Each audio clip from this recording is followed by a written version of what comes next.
সম্মানিত দর্শক ও শ্রোতা মণ্ডলী, আপনারা অনেকেই অবগত আছেন যে আমি দেওবন্দি ঘরানার একজন আলেম ছিলাম।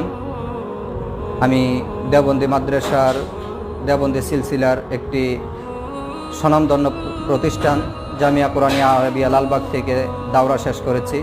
সেখান থেকে পড়াশোনা সমাপ্ত করেছি। তারপর কোরআন সুন্নাহর সাথে সম্পর্ক গড়ার কারণে 2012-তে আমি সহিহ আকীদা গ্রহণ করেছি।